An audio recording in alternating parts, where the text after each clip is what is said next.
참새 다자이 오사무 1936년.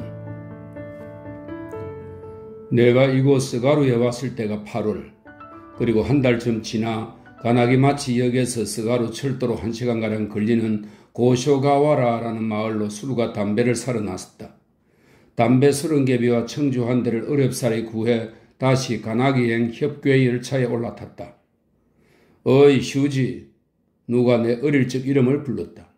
야 게이시로, 나도 친구 이름을 불렀다. 가토 게이시로는 흰옷을 입고 가슴에는 상위군인 휘장을 달고 있었다. 그것만으로도 나는 모든 상황을 짐작할 수 있었다. 고생 많았겠네. 나는 이럴 때 하는 인사에는 너무 서툴렀다. 횡설수설하게 된다. 넌 왜 그래? 몹쓸 놈의 전쟁 탓이지. 그것도 2번씩이나. 그랬구나. 게이시로와 나는 얼굴이 벌개지고 어찌할 바를 몰라 하다 일단 악수부터 했다. 우리는 초등학교 때 같은 반이었다. 게이시로는 반에서 2번째로 서모를 잘했다. 제일 잘했던 친구는 주고로였다. 가끔 1위 결정전을 벌일 때면 친구들과 함께 손에 땀을 쥐고 구경했는데 게이시로가 아무리 기를 쓰고 덤벼들어도 주고로에게는 번번이 졌다. 게이시로가 일어나 에잇 하고 소리치며 발로 마룻바닥을 힘껏 쾅 내리밟았다. 그 모습이 매우 분한 것처럼 보였다. 20여년이 지난 지금도 그 모습이 눈에 선하다. 게이시로 하면 바로 그 모습이 떠올라 왠지 친근감이 들었다. 게이시로는 초등학교를 졸업한 후 히로사키 중학교에 들어갔고 나는 아오모리 중학교에 들어갔다. 그 후 게이시로는 도쿄에 있는 K대학에 진학했고 나도 도쿄로 갔지만 만날 일은 별로 없었다. 딱 한 번 긴자에서 만난 적이 있었다. 그때 나는 돈이 한 푼도 없어서 게이시로에게 얻어먹었다. 그 뒤로는 통 만나지 못했다. 확실치는 않으나 게이시로가 K대학을 졸업하고 도쿄에 있는 어느 중학교에서 학생들을 가르치고 있다는 소식을 언뜻 들었다. 그래도 천만다행이네. 두서없이 엉뚱한 말이 튀어나왔다. 무슨 말을 해야 좋을지 몰랐다. 그럼 다행이고 말고. 게이시로는 아무렇지도 않은 듯이 말했다. 하마터면 저승갈 뻔했어. 그랬구나. 큰일 날 뻔했네. 내가 좀 당황스러운 기색을 하고 고개를 끄덕이며 아까 사온 담배를 주머니에서 꺼내 게이시로에게 권했다. 아니, 안 돼. 여기 때문에. 게이시로가 사양하며 가슴을 가볍게 툭툭 쳤다. 그 순간 기차가 출발했다. 그럼 술은 어때? 술도 있거든. 발 아래 있던 보자기 꾸러미를 슬쩍 들어보이며 말했다. 담배는 폐병에 나쁘지만 술은 체질에 따라서 외려 좋을 수도 있단 말이야. 한잔 하고 싶다 야. 게이시로가 기다렸다는 듯이 말했다. 폐병은 이제 완전히 좋아졌는데 기침이 나서 담배는 안 돼. 술은 마셔도 괜찮거든. 이토에서 사람들과 헤어질 때도 신나게 마구 마시댔지. 이토? 이즈에 있는 이토 온천 말이야.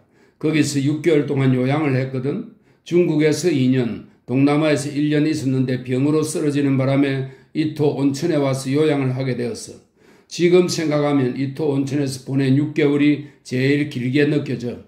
몸이 다 회복되면 전쟁터로 다시 가야 하는 건 아닌가 하고 생각하니 정말로 진저리가 날 만큼 싫었는데 전쟁이 끝났다는 소식을 듣고 한시름 놓았지.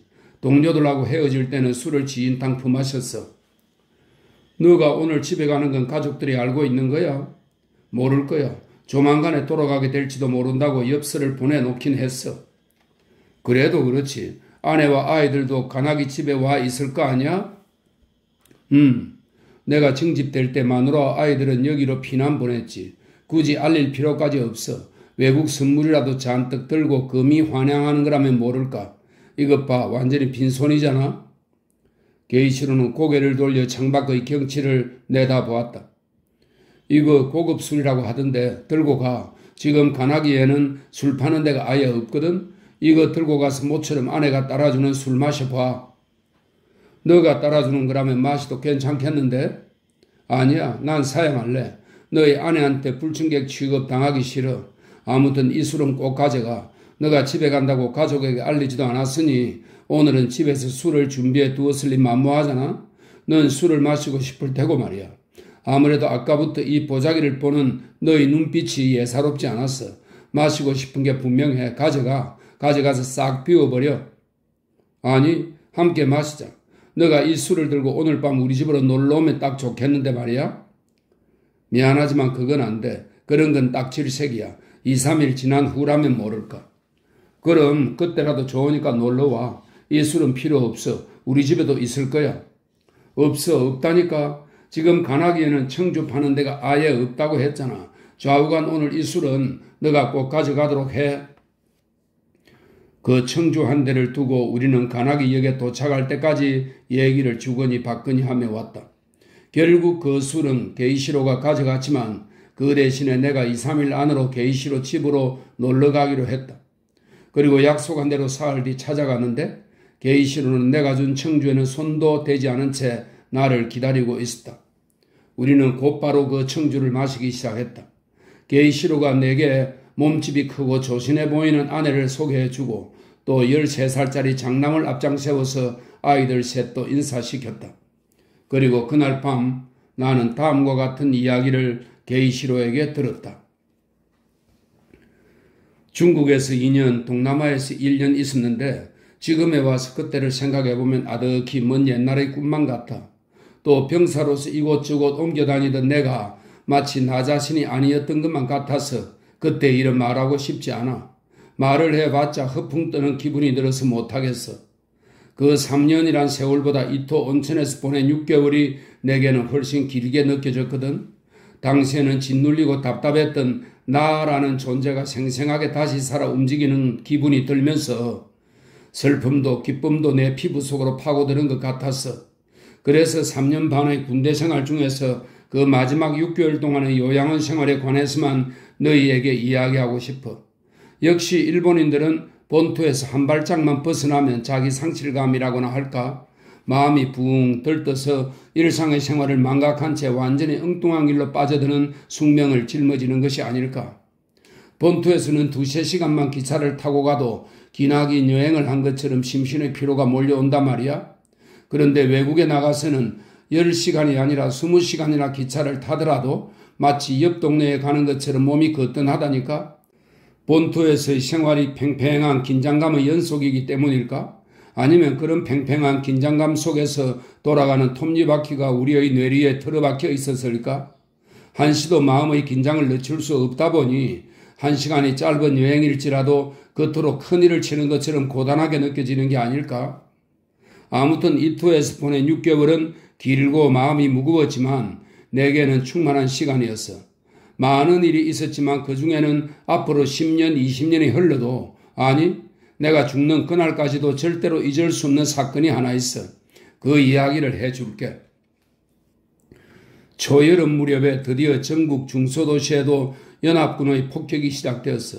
그러자 아타미 이토 온천 일대의 사람들도 머지않아 불에 타 잿더미로 변할 것을 우려해서 다른 곳으로 짐을 옮기기도 하고 노약자들을 피난시키느라 안타까운 분위기 속에 동분서주하고 있었다네. 그때 생긴 일이야. 어느 날 내가 점심을 먹고 쉬는 시간에 요양원 대문 앞에 서서 도로 쪽을 물끄러미 바라보고 있었어. 여우비랄까? 화창한 날씨에 금빛으로 반짝이는 가느다란 빗방울이 간간히 흩날리고 있었어. 제비들은 길바닥에 배가 닿을 정도로 아슬아슬하게 낮게 날아갔어. 그때 내가 무슨 생각에 빠져 있었던 걸까?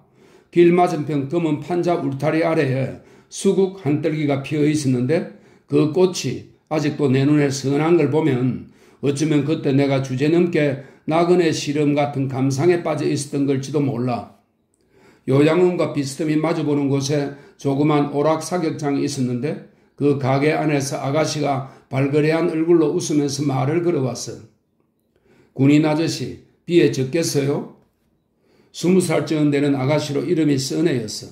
어머니는 돌아가시고 아버지는 요양원에서 심부름꾼으로 일하고 있었어. 써네는 그 체격의 피부가 희고 낙천적인 성격이라 항상 미소를 잃지 않았어. 이곳 동북지방 여자들처럼 심술도 부리지 않고 남자를 이상한 눈초리로 경계하는 모습도 볼 수 없었어. 이 지방 여자들은 대체로 그런 모양인데 역시 남쪽 지방 여자가 좋긴 좋아. 아니 뭐 웃자고 하는 소리야. 아무튼 써네는 요양원 병사들에게 인기가 많았거든. 그 무렵 간사이 지방 사투리를 쓰는 바람둥이 젊은 병사가 써내를 이랬다는 둥 저랬다는 둥 괴상한 소문이 나돌아서 나도 몹시 애가 타고 신경이 쓰였어. 아니, 너처럼 그렇게 말해버리면 그만일지 모르지만 내가 그때 써내에게 홀딱 빠져서 이 우비를 맞으며 요양원 대문 앞을 서성거리고 있었던 것은 아니야. 아니, 그랬을지도 몰라. 사격장 쪽을 은근히 의식하면서 괜한 수국을 바라보는 척 했는지도 모르지. 그렇다고 써내를 애타게 그리워하며 사격장으로 갈까 말까 대문 앞에서 망설였던 건 결코 아니야. 좌우간 우리 이제 그럴 나이는 아니잖아. 사실 나는 그때 아무 생각 없이 대문 앞에 서 있었던 것뿐이야. 하지만 나는 그전부터 써내가 싫지는 않았어. 게다가 바람둥이와의 연문이 내 마음에 걸렸던 것도 사실이었어. 그래서 써내가 있는 사격장 쪽을 전혀 의식하지 않고 그저 대문 옆에 서 있었던 것뿐이라고 우기는 건 역시 양심을 속이는 것일지도 몰라.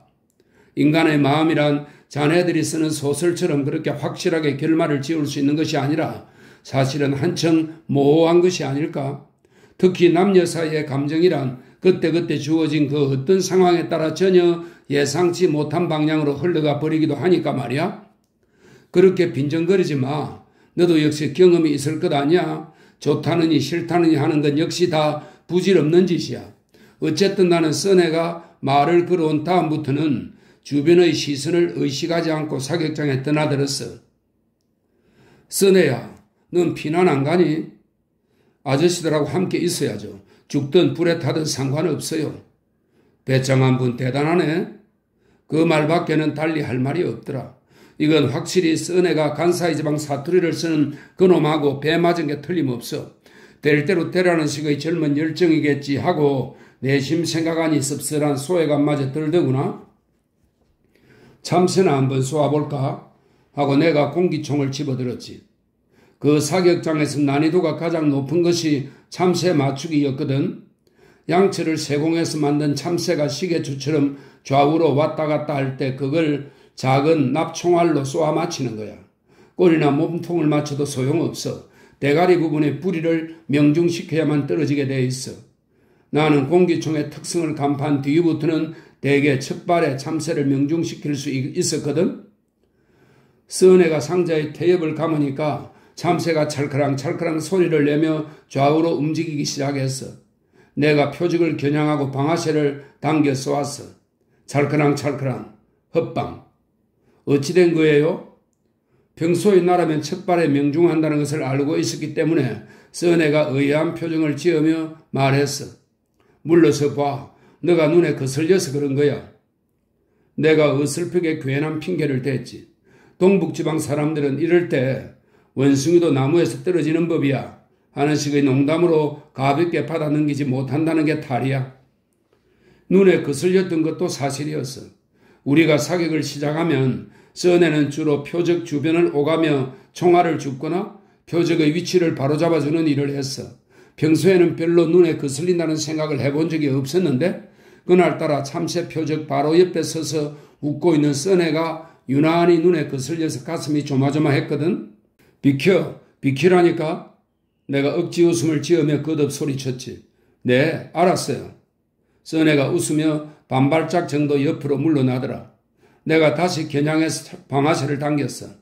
탁, 피 하고 발사. 찰크랑찰크랑. 또 빗나갔어. 어찌된 거예요? 또 묻는 거야. 슬슬 열이 받더라. 내가 입을 다물고 세 번째 총알을 넣고 겨냥해서 탁, 피 하고 쏘았어. 찰크랑찰크랑. 또 실패. 어찌된 거예요? 네 번째 총알도 빗나갔어. 정말로 어찌된 거예요? 그렇게 말하며 써내가 쪼그리고 앉더라. 나는 대꾸도 하지 않고 5발째 총알을 장전했어. 그런데 쪼그려 앉아있는 써내의 바지 위로 무릎이 봉긋하게 솟아오른 게 보이는 거야? 이 계집애 이젠 처녀가 아니야. 내가 그렇게 속으로 생각하다 느닷없이 탁픽 하고 그 무릎을 쏘아버린 거야. 윽 하고 써내가 비명을 지르며 앞으로 쓰러졌어. 그리고 곧바로 고개를 들더니 이렇게 말했어. 참새가 아니에요. 나는 그 말을 듣는 순간 온몸에 찬물을 끼얹는 듯 얼어붙어 꼼짝도 못하겠더라. 잘못했어. 입이 닳도록 외쳐도 모자랄 것 같은 생각이 들었어.